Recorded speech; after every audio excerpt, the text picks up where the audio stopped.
করি। ভোটের কথা কইলে আমি তো ভোট এবার চেয়ারম্যান কন্টেস্ট করবো, বুঝছেন? আমাকে এখন বলিচ্ছে হুজুর এই যে বক্তৃতা করলেন, এক করলেন, অ করলেন, তাও পেট ভরলো না, আবার যে চেয়ারম্যানই করা লাগবে। এমন না, তুমি ভালো বুঝিছো, তুমি ভালো বুঝে, কারণ এটি যাই যায় তাই পেটই ভরায়। হ্যাঁ, কথা কর না, এটি যাই যায় তাই পেটই ভরায়। তুমি তাহলে দিব্যি চোখে দেখিছো, কিন্তু আমি কোনো পেট ভরাবের দাম না, পেট আরো কমাবের দাম। আল্লাহু আকবার করছে হুজুর, এগুলা কেমন ভালো মানুষ আসে? আবু বকর ভুল করছে না, তাই তো আমিরুল মুমিনিন, প্রথম আমিরুল মুমিনিন, তাই কেটক রাষ্ট্রপতি হলো। রসুলের মতো মহাপুরুষ উনি কেন রাষ্ট্রপতি হলো? এগুলা তুমি বোধহয় নবীর জীবনই জানো না। তুমি মনে করো খালি দাঁড়িয়ে গেছো, এদিক বিড়ি জয়নাল শেষ করিচ্ছ। তখন করছে হুজুর আমি এগুলো বুঝে পারি। তুই বুঝে পারি, তুই কথা মারিস মানে? হ্যাঁ, কথা কর। আমি বললাম তুমি যে বললে এটা পেট ভরানোর কাম, আমি পেট ভরাবো না। কোথাও যতই না ভরান, কিন্তু তাও মানুষ চোর কবি। তে চোর কবি চুরি করলে তো চোর কবি, আমি চুরি তো করবো না। তে করছে তালে ভালো, করছে তালে ভালো। আমি না, তালে ভালো নয়। তুমি এখন আমাকে করছো যে চোর কবি, তে আমাকে করছো চোর কবি, আর তুই দেখে শুনে চোর ভোট দিচ্ছ। হ্যাঁ, কত বার তুই দিচ্ছ দেখে শুনে চোর ভোট, আর আমি ভালো মানুষ যাচ্ছি করছো যে চোর কবি। তে কোয়ার জন্য আমি অপেক্ষা করবো কখন চোর কয়। যদি চোর হয় চুরি করে, তাহলে মসজিদে আমি তো ইমামতি করি, তাহলে আমাকে মুক্তাদিস দাঁড়িয়ে ওটা বলা লাগবে, এই হুজুর আপনার পাশে নামাজ পড়বে না কে? আপনি উমুকের 6 দারা চাউলের কাঠ 1800 টাকা দিয়ে বেচে গেছেন। আজ থেকে 750 বছর আগে ইমামতি আর রাষ্ট্রপতি আলাদা করেছে কাফেরেরা, ইহুদিরা। ওরা জানে ইমামতি যাই করবি তাই যদি রাষ্ট্রপতি হয়, তাহলে আমাকে মারা খাওয়ার কোনো সুযোগ নাই। অতএব ইমামতি এক জিনিস, রাষ্ট্রপতি আর এক জিনিস।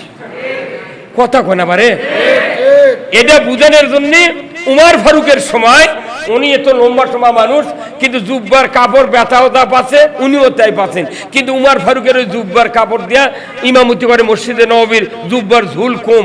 তখন ব্যথা বলছে আব্বা আপনার তো কাপড় অনেক লাগবে, আপনি লম্বা সম্ভা মানুষ, একজন ইমাম, তাহলে আপনার জুব্বা না লম্বা হওয়া লাগবে। তখন ওই ব্যথার কাপড় উমর ফারুক দিয়ে দিয়েছেন। আল্লাহু আকবার।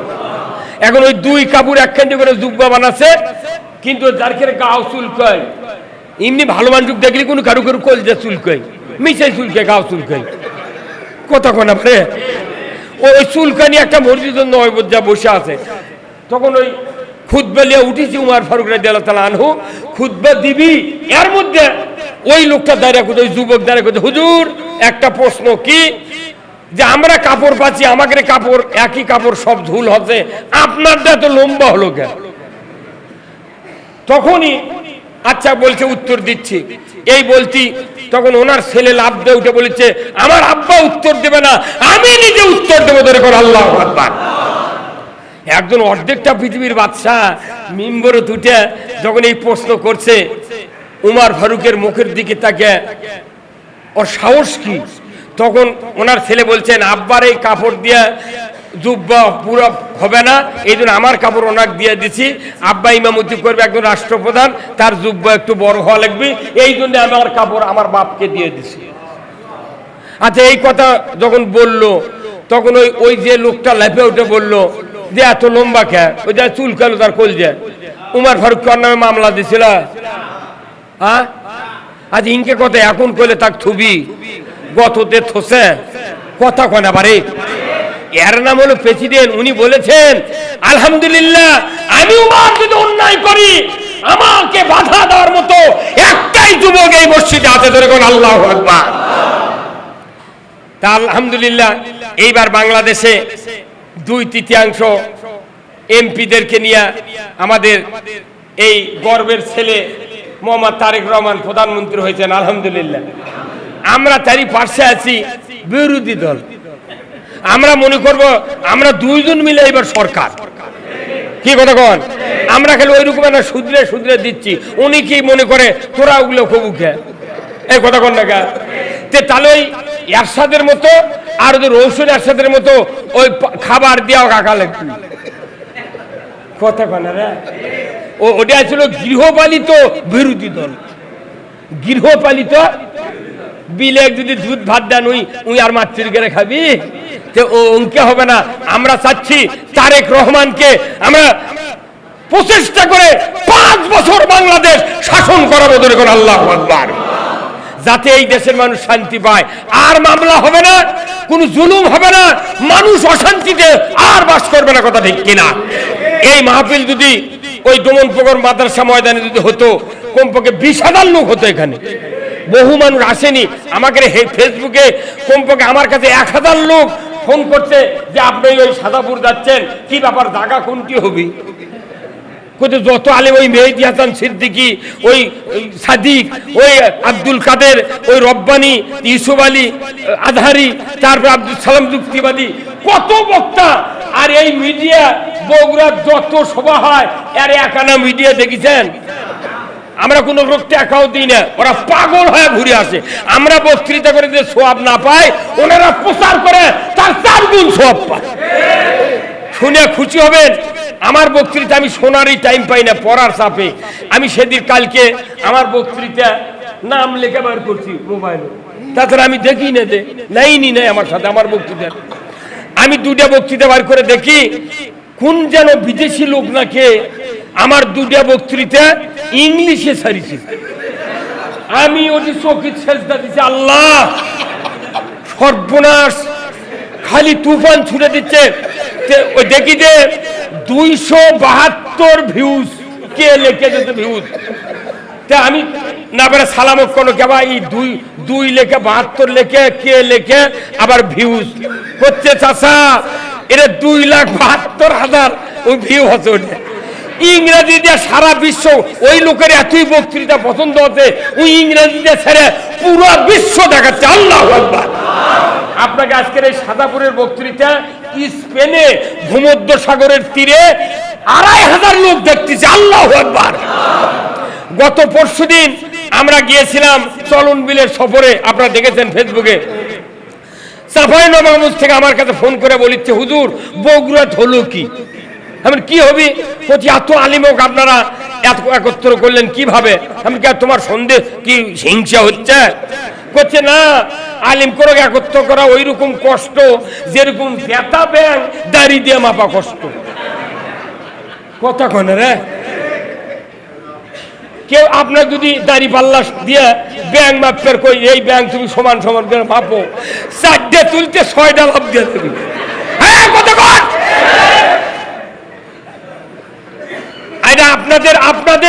আপনাদেরকে আমরা সজাগ করার জন্য বগুড়ার যত আলিম আছে, আমরা গ্যারান্টি দিয়ে বলতে, আমরা কেন্দ্রীয় যা প্রোগ্রাম করছি ঢাকায়, আমরা সারা বাংলাদেশ ঘুরে আমরা 8টা জেলা দেখি এই মাজলিসুল মুয়াসসিরিনের। আপনাদের মতো এই ছোট্ট এলাকার থেকে আমরা যাই, ওরা আমাদেরকে মাথার তুলে নিয়ে বড় বড় নেতারা কয়, ইনি কি রে গাওত গোস্ত 20 কেজি, আর এখানে কি বুদ্ধি। আমার তো আলোক করে ধরে, কোল থেকে একবার আলোক করি, আমি বারে আলোক করছে। আপনার এক মিলিটারি মেজর বলেছে, হুজুর আপনার বাড়ি না নন্দীগ্রাম, তা আপনার সাথে দেখা করবো কে? আপনি মিলিটারি আমার সাথে দেখা করবেন কে? করছে আপনার খালি মাথা লেরে দেখে আসবো। এত কথা কোনটি পান? আল্লাহু আকবার। কথা বুঝতে পারছেন? এখন আমাদের দেশে এই কোরআন দিয়ে ঝাড় ফুঁক চলিচ্ছে, গোনা পড়া চলিচ্ছে, মিলাদ মাহফিল এগুলো চলিচ্ছে, কথা ঠিক কিনা? কিন্তু গোনা পড়ার জন্য কোরআন আসেনি। ওই যে একটা বৃদ্ধ মানুষ সকালবেলা রাস্তা দিয়ে যাচ্ছে, যা দেখে এই যে বগুড়া দেখবেন, ওই বগুড়া রাস্তা দিয়ে টিয়া পাখিলে বসে থাকে না দুলে ভাই, টিয়া পাখিলে বসে থাকে। এখন ও কি যা করছে, কে আবার তুমি পাখিলে বসে আছো কে, কে আবার ঘাড়ত করে বসে থাকে। তো কথা আমি একটু গোনাপড়া করি সকালবেলা, আচ্ছা আপনার কি গোনাপড়া করবেন, আমি ভবিষ্যতে কি হবি এটা জানতে পারি, আমি এটা বলে দেবো। তখন ওই মানুষটা বলছে, তাহলে তুমি গোনাপড়া করলে কয় টাকা লাগবে?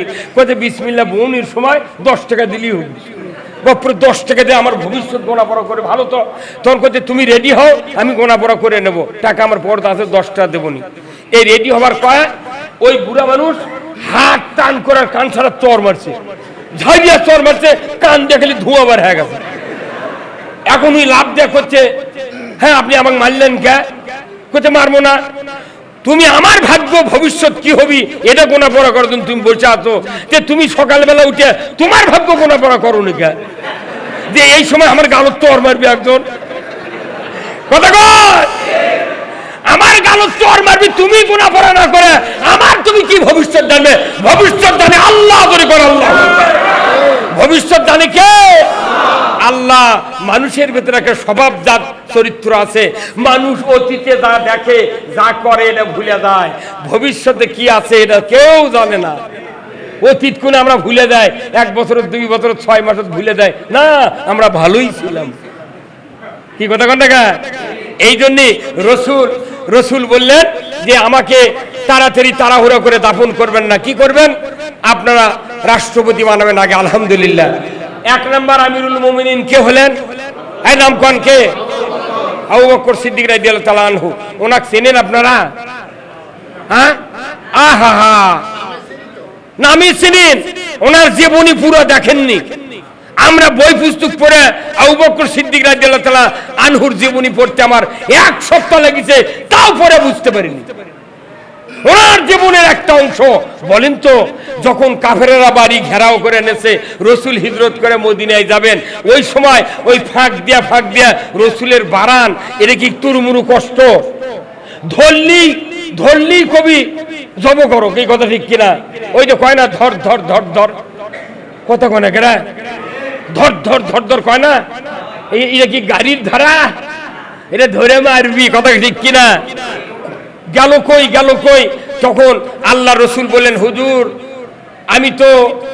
আমি তো জিবরাইল বললাম, হুজুর আমি তো যেতে পারবো না, যত মানুষ আছে কাফেরেরা আমাকে তো ধরে ফেলবে। আল্লাহ বললেন, জিবরাইল 1 মুহূর্ত যেন আমার হাবিব চিন্তা না করে 1 মুষ্টি বালি জমিন থেকে নিয়া আমার হাবিব যেন পড়েন শাহাতিল উযু, এই কথা তেলাওয়াত করে বালিতে ফু দিয়া উপর দিকে ছুঁড়ে মারবে। যতগুলি কাফের আছে এখানে দাঁড়িয়ে, প্রত্যেকটি কাফেরের চোখের কোনায় কোনায় একটা করে বালির দানা 1 হাত দিয়ে ধরবে কাফের ফেরেশতা, আর একটা বালির কোনা আর 1 হাত দিয়ে ধরবে, 2টা করে বালুর দানা প্রত্যেকটি কাফেরের চোখে চোখে আমি আল্লাহ ফেরেশতা দিয়ে ঢুকায়া দেব। চোখ জ্বলিচ্ছে, খালি ডলিচ্ছে, সেই মতো আল্লাহ ওই বালি কছে যে তুই মরিদের চেয়ে দ্বিগুণ হারে জ্বলে। কথা কয়? আচ্ছা, আল্লাহর কথা বালু শুনলো, আল্লাহর কথা সমুদ্রের ঢেউ শুনলো। এইবার কক্সবাজার গেছিলাম, আমার জীবনে কোনোদিন যাইনি। কক্সবাজারের এক একটা ঢেউ কমপক্ষে 3 হাত করে আসছে। আমাকে এনারা জিজ্ঞাসা করলেন যে চাচা আপনি তো কোনোদিন কক্সবাজার আসেননি, তাহলে আপনার অনুভূতি কি? আমি বললাম আমার অনুভূতি একটাই, যে একটা পুকুর যদি 3 বিঘা জলা হয়, 100 জন মানুষ যদি ঢেউ দিবার লাগে, তাও 4 আঙ্গুল উঁচু হবে না ঢেউ। আরে বিশাল সমুদ্র, সেই কোথায় ঢেউ শুরু হচ্ছে, একবার আস্তে আস্তে কক্সবাজারে কি কিনারা থেকে ঢেউ তুলে দিচ্ছে, আর বালুর উপরে 3 হাত ঢেউ। আমার মনে হয় আল্লাহ বুঝাতে যাচ্ছেন, এ দুনিয়ার মানুষ, দেখো তোমার মানুষের দ্বারা কোনো ঢেউ উত্থাপন করতে পারো না। আজকে দেখো এই পানিগুলো আল্লাহর হুকুমে তারা বড় বড় ঢেউ নিয়ে মানুষকে সতর্ক করতেছে, খবরদার এই সাগরের ভেতর তোমরা কখনোই নামবে না। কি কথা ঠিক কিনা? আবার ওই কক্সবাজারের ওখান থেকে প্রায় 200 কিলোমিটার 2500 ফিট উঁচু পাহাড়ের একটা প্রাচীর আছে, যাতে করে তুফান বাংলাদেশে প্রবেশ না করে। আল্লাহু আকবার। ওই পাহাড় কি লিজে বান্ধা যাবে? কোন সরকার পারবে না। এই জন্য আমি আপনাদেরকে বলবো, উমর ফারুক রাদিয়াল্লাহু তাআলা আনহুর জীবনী এবং আবু বকরের জীবনী শুনলে, ওই সময় ওনার বাড়ির যা ডাক দিয়েছেন রসুল, আবু বকর 1 ডাক দিতি দরজা খুলে জানলার সালাম দিছে, আসসালামু আলাইকুম। 1 ডাক দিয়ে তোলা যাবে আপনার? বাপে 20 বার ডাকে, তাও ফজরের সময় ওঠে না। কি কথা কি? তাহলে আসুন, ওই রসুল দুনিয়ার থেকে বিদায়ের পর আবু বকর সিদ্দিক প্রধানমন্ত্রী হলেন, আমিরুল মুমিনিন হলেন। সেই আবু বকরের জীবনী আপনারা পড়বেন, উমর ফারুকের জীবনী পড়বেন। আজকে ওই রসুল যে কোরআন দেয়া সমাজ খয়রুল কুরুনি কারিনী তৈরি করেছিলেন, আমাদের সামনে সেই কোরআন আছে। আমরা মনে করি বাংলাদেশে একটা সুবর্ণ সুযোগ এসেছে, যেহেতু বাংলাদেশ জাতীয়তাবাদী দল ইসলামপন্থী দল, আমরাও তাদের সাথে আছি। অন্তত পক্ষে একটাবার এই বাংলাদেশে যদি নামাজ কায়েম হতো, সুদ হারাম হতো, পর্দা ফরজ হতো, চুরি বন্ধ হতো, জানা বন্ধ হতো, আমার মনে হয় বাংলাদেশ একবারে পানি হয়ে যাবে। বক্তৃতা করলে কি ওই জানা বন্ধ হবে? আরো বাড়িতে জানা। খালি বিবাহিতা পুরুষ আর বিবাহিত নারী যদি জানা ধরা পড়ে, ওটি আল্লাহর আইনে কোমর পর্যন্ত পুঁতে দিয়া, মহিলার সিনে বন্ধ গাড়ি দিয়া, পাথর দেওয়ার হাড্ডি গুটি মিশে দিয়ে যদি ডিসর দেখানো, তো জানা করা তো দূরের কথা, নেতা নেত্রী, চেয়ারম্যান, ভাইস চেয়ারম্যান, যুবক যুবতী আর মুন্সি মুন্সে জানা করা তো দূরের কথা, ওই 14 জগ পানি খাবি। এই কথা কর না জানা বাংলাদেশে বন্ধ করে কি চান? কারা কারা চান? দুহাত তুলে আল্লাহকে দেখান, লিল্লাহে তাকবীর। এইভাবে হাত তোলা লাগবে প্রতি শুক্রবারে প্রত্যেক মুক্তাদি, তবে এই দেশে দেখলে আইন চালু হবি। এটা আমার আইন নয়, কোন বক্তার আইন নয়, এটা কার আইন? অজু করার, অজুর কয় ফরজ? একটা যদি না করি পাও ধনো না, খালি এগুলো সেই মতো জমজমের পানিতে ধনো, নামাজ হবি দুলা ভাই। এক ফরজ আদায় না করলে নামাজ না হয়, অজু না হয়, হাজারো ফরজ বাংলাদেশে অফ হয়ে আছে, এগুলো সুইচ কতদিন চালু হবে? খালি সারা দেবেন ইসলাম। ইসলাম কায়েম হলে তারেক রহমানের গাওত কাঁটার আসর দিবে এমন শক্তি ওই ভারতের মুদির নাই। কাকু লাগবে না, আমরাই পাহারা দেবো। আমাকে আমরা যদি দেখি যে না এই তারেক রহমান ইসলাম বিজয় করে দিয়েছে, আমরা পিঁয়াজ দিয়ে পান্তা খায়া শুয়ে থাকবো। আজরাইল আলীকে কম এখন ওঠা যাবিলে কত কন না এই রে মানে হিংসা করে লাভ আছে? প্রধানমন্ত্রী যে আমার বগুড়ার হাতে খালি যে ইসলাম বিজয় করে, ওই যে 22,000 এক বক্তা চেনেন না? 22,000 সেদিন করছে যে জিয়া আমার ভাই, তারেক রহমান পুত্র, আপনি ক্ষমতাত গেছেন, দয়া করে ওই কোরআনের বিধান চালু করেন, নামাজ কায়েম করেন, চুরি বন্ধ করেন, জানা বন্ধ করেন। যাক 22,000 মাথার তার সুবুদ্ধি হচ্ছে। কি কথা কন না? এরা যদি তারেক রহমান শুনবার পায়, খালি যদি চুরি করলে হাত কাটো, আমার জীবন শান্তি। কি কথা কন না? এই জন্য আসুন, আমরা বক্তৃতার পাগল নয়, আমরা এবার আছি কোরআন কায়েমের পাগল। কোরআন কায়েম করলে বিএনপির লোক জান্নাতে যাবি, ওই শান্তি পাবি দুনিয়ার, ওই আওয়ামী লীগের লোক পাবি, জাসদের লোক পাবি, জামাতের লোক পাবি, মুন্সি পাবি, মুলবি পাবি। কোরআন না দেওয়ার কারণে এই মসজিদের ইমামের বেতন কত? না 5,000 টাকা মাস। এগুলো বেতন দিয়ে ভাত হবে? এই কত কোন না? এই মসজিদে নামাজ পড়ে মুয়াজ্জিন প্রত্যেক লাইনের মাথায় মাথায় কোট দিতেছে। আর একটা ডিসির পাশে একটা পুলিশও কোনোদিন নামাজ পড়েনি, টিওনোর পাশে একটা চৌকিদারও নামাজ পড়ে না, অথচ তারা নির্বাহী কর্মকর্তা, জেলার প্রশাসক। কিন্তু মসজিদের ইমামের পাশে 1000 জন, 5000 জন, 2000 মানুষ নামাজ পড়ে। এই ইমাম এত যোগ্যতা সম্পন্ন, সেই ইমাম সালাম ফিরে কয়া লাগিচ্ছে, ডান দিকে কৌটো আছে, মেহেরবানি করে ছাড়বেন। সালাম ফিরাই ভিক্ষা যাচ্ছে টিওনো, মসজিদের টিওনো। কথা কনা রে, প্রতি শুক্রবারে 5 টাকা করে দিচ্ছেন, কোটোর উপরতে ফেলে দিচ্ছেন, ঠক করে সাউন্ড হচ্ছে, তাও ডানে বাই তাকে করছে, শুনে পাচ্ছ? আল্লাহ দিচ্ছে শব্দ করে, আর বেতার চাকরির জন্য 1000 টাকার বান্ডি দিচ্ছে লোক করে। এই শব্দের কামবাজিতে জান্নাত। জান্নাত পেতে গেলে কোরআন বিজয় হলে মানুষের মাঝে 5টা গ্যারান্টি সরকার দেবে, খাদ্য, বস্ত্র, চিকিৎসা, শিক্ষা, বাসস্থান। 5টা গ্যারান্টি বলে একজন মানুষকে আযান কানে পড়ার সাথে সাথে আর বাড়িতে থাকবে না, মসজিদে ছুটে ছুটে দৌড়ে যাবে, চুরি হবে না, দরজা খুলে দিয়ে ঢুকবি। এই যে আজকে ফেসবুকে দেখলাম, আপনার এখানে কোথায় কাহালো না কোথায় জানো, এরা হিন্দুর বাড়িতে তাই এই মুসিগিরি করে খায়, তারই 3টা গরু চুরি করছে, একটা অসুস্থ করে ফেলে দিয়ে, আহত করে ফেলে দিয়ে 2 নিয়ে চলে গেছে। আর মুসি রে জুতো মুচা খায়, তারই গরু চুরি করছে। কথা কয় না? এই চুরি বন্ধ করলে, হাত কাটে দেওয়ার আইন যদি কায়েম হয়, বাংলাদেশে একটাও চুরি হবে না। আবার করছে মদ, এই যে ভাই করলো না, মাদক বন্ধ করার দায়িত্ব আমাকে লয়, মাদক বন্ধ করবে পুলিশ। হ্যাঁ কথা কোন আপনি? কেন চারিদিকে 18 ফিট উঁচু প্রাচীর, জেলখানার 18 ফিট উঁচু প্রাচীর, যেটি পিঁপড়ে ঢুকতে ভয় করে, বিলাই ঢুকলে বাঁচে না ওর মধ্যে।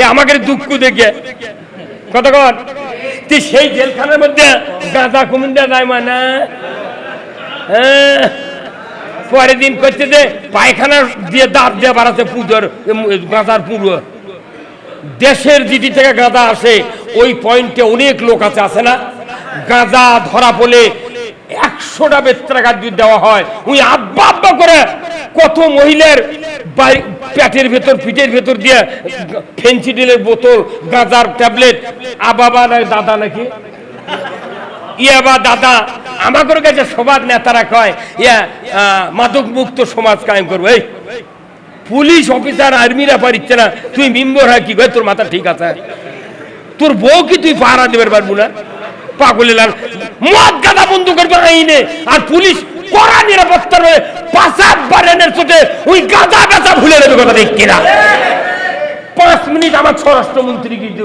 কাল থেকে এক পুরা গাঁদা চলবে না গাঁদা চলবে গাঁদা চলবে কেন আইন থাকবে যাই গাঁদা ধরে জেলে তুলে পারবি তার 50,000 টাকা দেবো পুলিশ মোট শূন্য হয় গাঁদা আলাগ ধরে তুলবে 100 কোটি টাকা পুলিশ দিলে পরের দিন টাকার গাঁজাই নেই দেশ কতক্ষণ মানে গাঁজা এমন একটা জিনিস কয় যে সাপে কামড়ায় সেই সাপেই মানে কয় না সর্প হয়ে দংশন করে ওজা হয়ে ধরে বাংলাদেশে ওইটাই কাম হচ্ছে উই কামড়ে উই আবার মেলা দেখেছি আমরা গত কয়েক বছর দেখেছি গাঁজার পুরো ইয়ে আবার ট্যাবলেট পকেটে ঢুকে দিয়ে জেলত দিচ্ছে কথা ঠিক কিনা হ্যাঁ মিয়া আমার মতো লোক 66 বছর বয়স জেলখানায় ঢুকেছি 14 বার জেলখানায় ঢুকেছি জেলত ঢোকার পর আমার কাছে টুপি খোলেন হুজুর কে এগুলো কি চুল এগুলো হাতি বান্ধে চুল উঠে পারবি এগুলো টাকা দিয়ে চুল পাওয়া যাবে না হয়তো কবেন কেন এই চুল কি বিদেশি বান্ধা চুল এগুলো চুমা খাচ্ছে আপনাকে এলাকার সাধানপুরের সন্তান আমাকে এমপি দাঁড়াচ্ছেন না এই যে নাম কি পারভেজ হ্যাঁ ও ফয়সাল পারভেজ ডক্টর ফয়সাল পারভেজ উনি আমার মাথার চুল আরে কয় চাচা এগুলো চুল কি বায়না দেবেন এলেছেন আমার চাচা এই চুল ইনকে হয়তো আমি জেলের মধ্যে অপমান হতাম আমার টুপি খুলে করছে আমি কে টুপি খুলবো কে করছে না মাথা দেখা লাগবে তখন টুপি খুলেছি করছে না হাতের বাইরে দেন তো তোর বাড়ি কে বাড়ি দেওয়া কে করছে না দেখি চুলের মধ্যে গাঁদার পুরো টুরা আছে নাকি আচ্ছা এই কথা আমাকে বলেছে আমার বেটার বয়সের বেটা এটি ন্যায় বিচার থাকতো সুস্থ আইন থাকতো ওর চলের দাঁত থনে আল্লাহ রসুল বলছেন মানুষ যখন দেশে যখন জালিম ক্ষমতা যায় তখন মানি লোকের মান থাকবে না আর দেশের মানুষ জুলুম পাবে শান্তি পাবে না আমরা এই বাংলাদেশ থেকে অত্যাচার জুলুম মুক্ত করতে চাই কোনো টেনশন নাই আপনি নামাজ রোজা যা করছেন করেন আপত্তি নাই আপনার কব না যে তুই নামাজ 5 ওয়াক্ত পড় কি 6 ওয়াক্ত পড় কি 1 ওয়াক্ত ছাড়া দে দরুদ পড়িস না জিকির করিস না কিচ্ছু কম না যা আমল করছেন করেন খালি দুই দিকে এই দিক 40 এই দিক 40 80টা ছেড়ে দেয় মাঝখানে আনা জায়গা বার করে যদি খালি ওটি আনা ইসলাম কায়েমের কথা কন আপনি মরে যাবেন জান্নাতে যাবেন ইসলাম ছাড়া জান্নাতে যেতে পারবেন না কবরের দ্বিতীয় প্রশ্ন হবে ওমা দিনুকা তোমার জীবন ব্যবস্থা কি ছিল বলো আমাদের জীবন ব্যবস্থা ইসলাম আল্লাহ পাঠাচ্ছে এখন ওই জীবন ব্যবস্থা যদি পৃথিবীতে না চলে আমাদের কচুর সাথে গলার দড়িতে মরা লাগবে মরবেন নবীজির ওই কথা কইয়া নবীজির ওই কথা কইয়া সবাই কান্দে কিন্তু নবীর সমাজ গড়ার কাজে শত দ্বন্দ্ব মনে বাজে নবীজির ওই কথা কইয়া সবাই কান্দে কিন্তু নবীর সমাজ গড়ার কাজে শত দ্বন্দ্ব মনে বাজে নবীর নামে দরুদ পড়ি নবীর প্রতি সালাম করি নবীর প্রেমে গড়াগড়ি মসজিদের ভেতরে খালি জুম্বার মধ্যে দয়ার নবী সোনার মধ্যে কি কি মহব্বত সেই আদর্শে ব্যক্তি জীবন সমাজ গড়ার কাজে পিত্ত জলে ছেঁচেতে করে পিত্ত দলে ছেচেতে করে বকে আজে বাজে, কিন্তু নবীর সমাজ গড়ার কাজে শত দ্বন্দ্ব মনে বাজে। নবীর কথা শুনতে ভালো, নবীজির আদর্শ ভালো, বক্তৃতার বিবৃতিতে সবাই বলতে পারে। কথা ঠিক কিনা? নবীর নামে বক্তৃতা দেওয়া যায়, আদর্শের বিবৃতি দেওয়া যায়। এই কালকে বিবৃতি পেপারে দেখবেন সকালবেলা, বাংলাদেশে গত 25শে রজনী 26শে রাত সারা বাংলাদেশে ভাব গাম্ভীর্য সহকারে ঈদে মিলাদুন নবী সিরাতুন নবী উদযাপিত হয়েছে। নেতা বিরাট হেডলাইনে কাল পেপার দিবি। কি করছিস তোরা? এত বড় উদযাপন তুই বুঝিস? তাহলে ওই যে ওর নাম কি, ওই যে একটা মেয়ে মানুষ চুল কাটা সাংবাদিক আছিল মুন্নিশা, ওর বিয়ে হতা, ওর জন্য আমি একটা বর ঠিক করতাম বারে। দেখ আমার একটা বক্তৃতা আছে মায়ানমারের ওর নাম কি অং সান সুচি, ইও তো কিয়ামতের মাঠে যাবি না। আল্লাহ ই তো দুনিয়ার বিয়ে করেনি, এর বিয়ে হাসরের ময়দানে পাঠাবো, যা হয় পরে ছাড়ে দেবো। তখন হয়তো আল্লাহ ফেরেশতাকে দিয়ে কবি কে আর বর কে তাহলে, তখন আমি কমি আর বর ফেরাউন।